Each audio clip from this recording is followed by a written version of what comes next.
Hello and welcome to my channel.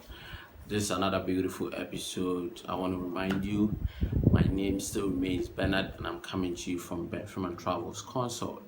Alright, so um today there's this topic that I want to discuss with you. It has been on my mail for some time. People have been asking and I think there's a lot of interest and people want to know how to go about it. But before I get into the topic, I want you to support the channel. Simply go down below the video, subscribe to the channel, like the video if you like it, or comment down below. I'm going to take a lot of questions from the comment section and try to answer them as quick as I can, and share the videos to your friends and family if you want to. Let's reach out to many people as we can. Okay, so let's get into it now. So a lot of people want to know how they can avoid this diversity visa lottery rejection. I don't know how you guys or probably I don't know your situations individually, but I'm going to generalize the problems and try to address the problems as many as I can. All right, so the first thing is, I'm going to generalize it into one, that is misrepresentation. All right, so we need to avoid this in your application, your visa application. So what is misrepresentation? It simply means lying about your situation. All right, so a lot of you go online, register for this lottery and take it for granted. Like, you don't put a lot of seriousness in it, and the following year, boom, you've won the lottery, and you kind of, oh, I made this mistake. I made mistake in my email. I made mistake spelling my name. I made a mistake with my date of birth and all that. And this is a very serious thing that can cost you this golden opportunity. All right. So my first advice is that whenever you are putting in an application, okay, you need to make sure you do the right things and take it like I'm gonna win. Okay, so let me do the right thing at once. Don't just take it for granted, register, and later you found out that you've won and there's a lot of mistakes that you're gonna try to deal with in your visa application. All right, so misrepresentation can come in all forms. Okay, the number one is lying about your situation. All right, so during the application, during the visa lottery application, all right, I know most of you remember you put a lot of information about you, your name, your last names, your middle names, your date of birth, your emails. Some of you went ahead to put your phone numbers and a whole lot of things, whether you're married or not, single, your educational level and all that. So during this time, okay, you think you just applied, so that is all. But that is where it all starts from. Okay, when you lie about, for example, your marital status, this is the example I'm going to make because it is very common and there's a lot of fraud issues around it. So you have to be careful. All right, so saying or putting there that you've married whilst you are not, it's a red flag already. So when the day of reckoning comes, you've won and you're going to the visa interview, and you go and you're alone, they'll ask, where is your wife, where is your husband, are you going with him or her? You say no. Okay, proof marriage certificate, and you can't find this. It's obvious that you lied. You get it? And that is the misrepresentation, one of it that I'm talking about. So because of that, what do you think will be the next decision? Rejection, right? So please take note. Now this goes to those of you who want to apply for the DV 2022. Those of you who didn't win the DV 2021 and want to apply for DV 2022, you should take this registration really serious. All right. Example number 2 is lying about your level of education. All right. Don't try to tell me a 2-year-old girl who is in primary 2 or elementary school wouldn't know. When you go home and you meet your nephews and nieces and you ask them, hey, what class are you now? And they go like, I'm in class 2, I'm in class. They know. You get it. How much more you? And remember, you are not allowed to play the lottery unless you are 18 years old. Okay, so by 18 they know you are of sound mind and you can, provide information about yourself. So lying about this, some people think putting there that you are a first degree holder or a master's or PhD holder gives you more chance of winning than putting high school or whatever.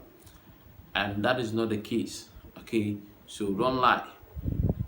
If you lie and you win, you're going to have to prove whatever that you put there, and that is when you're going to find yourself wanting. And remember, some of this rejections comes with a lot of visa ban. Okay, so they can ban you for 5 years, for 10 years, for some number of years that you would, you wouldn't want that to happen in your life. All right, so you have to be careful about that.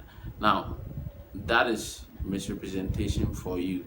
Okay, it can come in many forms. This is one of them, and the other one is actually, making mistakes in your names, the spelling of your name, the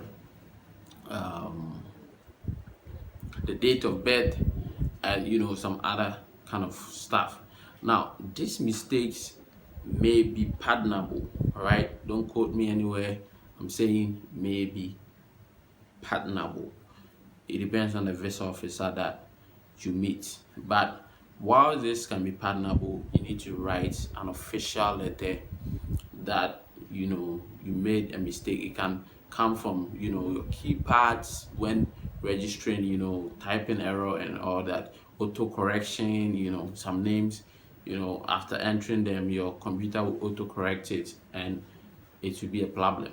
All right, so you have to state or write an official letter to that effect to explain yourself, right? Because one thing I love about the Americans is that they love dealing with documents. Okay, so you have to document it on paper so that they can prove whenever they are asked to answer for certain actions that they took. All right, so that is misrepresentation for you. The other thing you also have to look at is your previous visits. I've been preaching this for some time now. Don't overstay your visits. A lot of people think they can run away or get away with this, and when the time comes that you have the real opportunity, you're going to find yourself in a big problem. All right, so don't overstay your visits. Why am I saying this? When you win the lottery, it's a requirement, okay, to provide the criminal records of you while staying in the other country. Okay, and trust me, we all know this is not going to be a good report, because overstaying your visa is actually a crime. Okay, it's actually something that is recorded as a crime, so you won't get the good reports. And what do you think that will lead to? Rejection, outright. You get it? You're going to get a rejection right at your face and possibly visa banned. So try to not overstay your visas. I don't know how to go about this, but maybe contact me and maybe I will help you around that. All right, so give you a little advice. So that is for those who have overstayed their visas, and this mistake is actually very very difficult um, to actually maneuver, because I don't want to give any percentage of the rejection rate, but you are likely to be rejected if you've overstayed your visa in another country. That is the fact.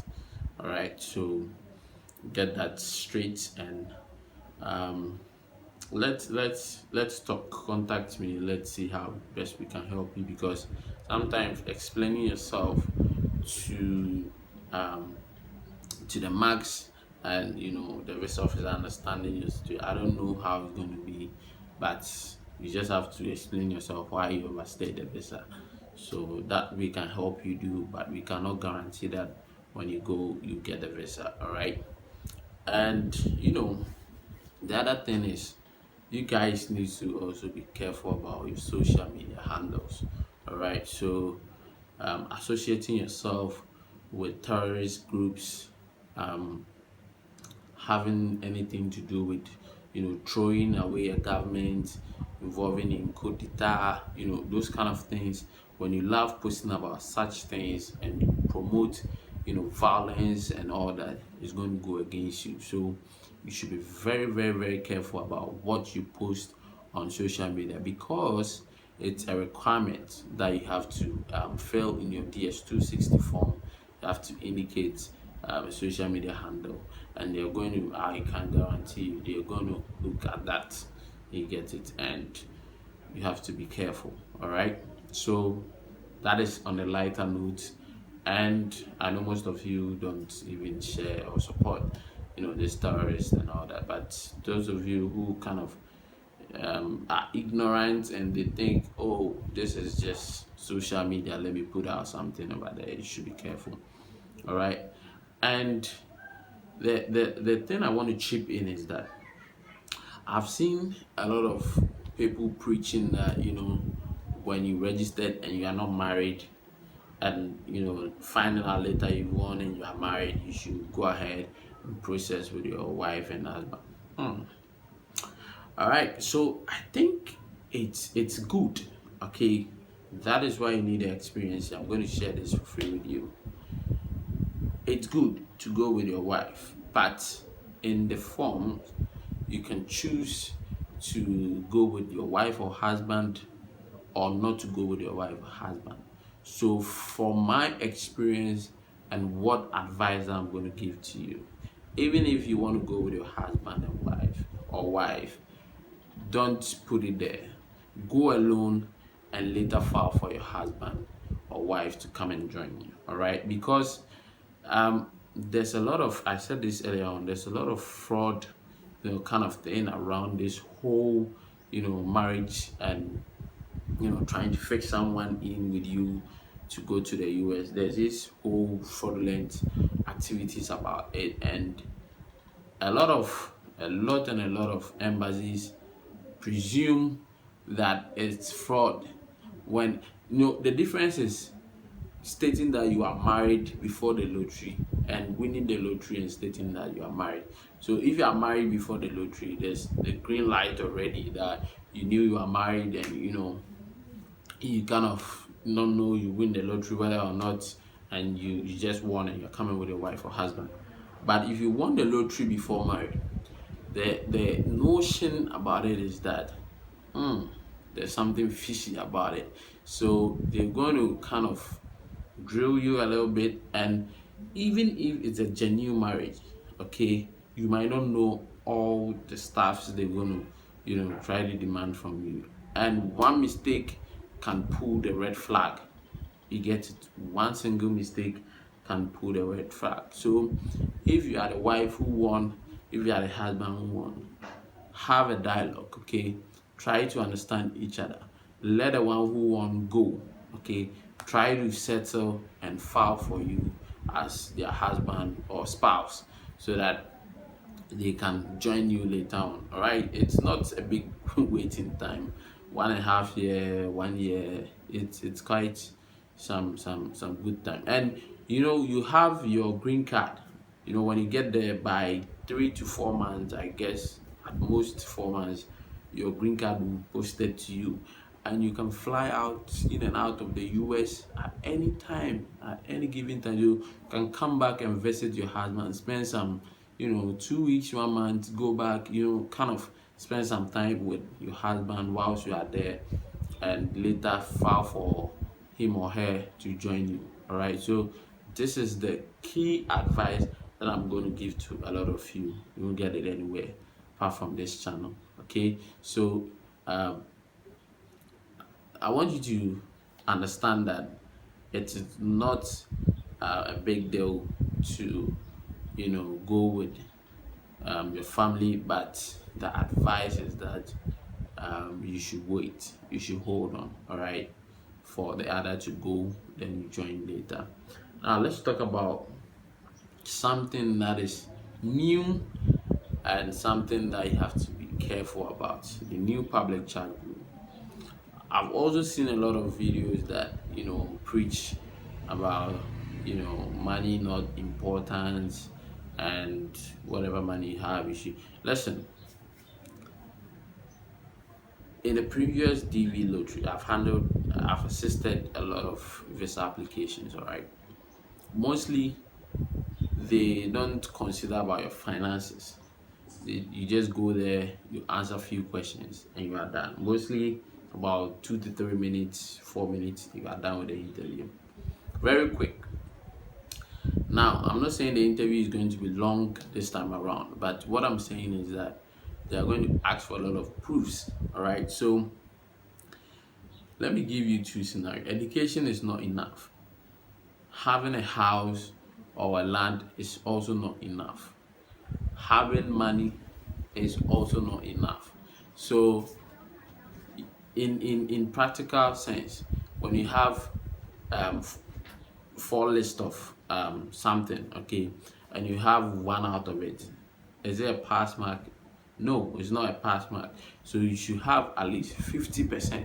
So you have at least two out of what you are required to have. If it's four, or you can go ahead to add three. All right, so you can have the education and money, and it will save you. You can have the assets and education, and it will save you. You can have the money and assets, and it will save you. So what I advise those going with high school certificates, that you should have money in your bank account. Aside that, you should have some shares, in some companies. You should buy treasuries. This is the time. You have some time to actually go for the visa interview or submit the documents. All right, so do this kind of things. Invest in stocks, buy stocks, like buy shares, put your land on a lease, take the money, put it in your bank account, let your dad, or if they are rich, put money in your bank account and all that, so that you'll be self-sufficient at the time of the interview. You won't become a public charge. You get it? All right, so this is another way you should also go about it. Now, some people have PhD and they think it's all. I have to go into raw. PhD in anywhere apart from America is like a high school degree in America. Trust me. If you have a PhD, you should get it in America to be recognized as a PhD. Those of a lot of guys over there can confirm to what I'm talking about. When you have your education, they need a lot of things. They believe in their educational system. They don't believe in yours. So whatever degree you have is actually nothing over there.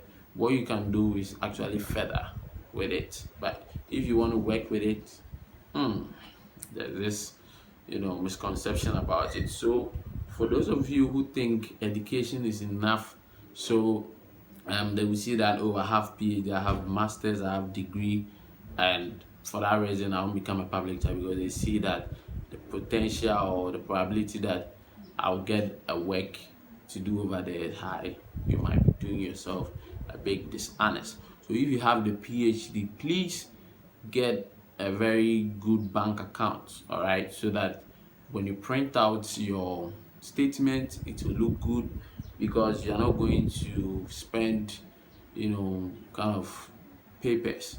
You're going to spend money.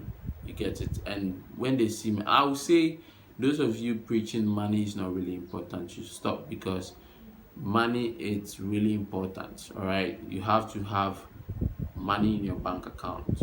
You get it? You have to have money in your bank account to actually you know prove to them that you're not going to become a public child, because money is withdrawable. You can access it anytime. And there's this other thing going on, that sponsorship and all those kind of things. It's not bad to be sponsored by somebody over there, but trust me, we are humans. Okay, we have change of minds, minutes, seconds, microsecond and all that. So somebody might promise to help you now, and within the next second, like, it's off. They are not willing to help you again. So have the monies in your name, in your bank account. All right, so don't rely, oh, I have somebody doing very good over there, and that person is going to give me or support me with this amount, and is going to give me affidavit of support and all that. They might not look at that. All right, so you have to be careful and get the money in your name. All right, to let them see that the money is yours. You can access it anytime you want it, and prove that you not become a public charge. All right, so public charge is actually deep. I have to make a video about public charge, and I think that's going to be our next video. All right, so those of you finding it difficult to understand public charge and how it's going to take effect, our next video is going to be about public charge. I wanted to talk about how to go about the interview, how to prepare and all that, but I have to fix in public charge for you to understand it very well. So if you're watching the video, subscribe to the channel and click the notification bell. You're going to get notification whenever I upload this kind of videos, so that you learn from it and go all out to get these visas. If you want any assistance with your visas, you have the numbers on your screen. You can WhatsApp me. You can do a lot of things. Contact me. Let's discuss your situation and see how best we can help you. All right, so I hope you enjoyed this video. If you found it informative, click the like button, comment, ask your questions. I'll answer some of the questions in the comment box area, and contact me. That is going to be a lot of help. All right, so thanks for watching the video. Share it to your friends and family, let them know, and see you in our next episode.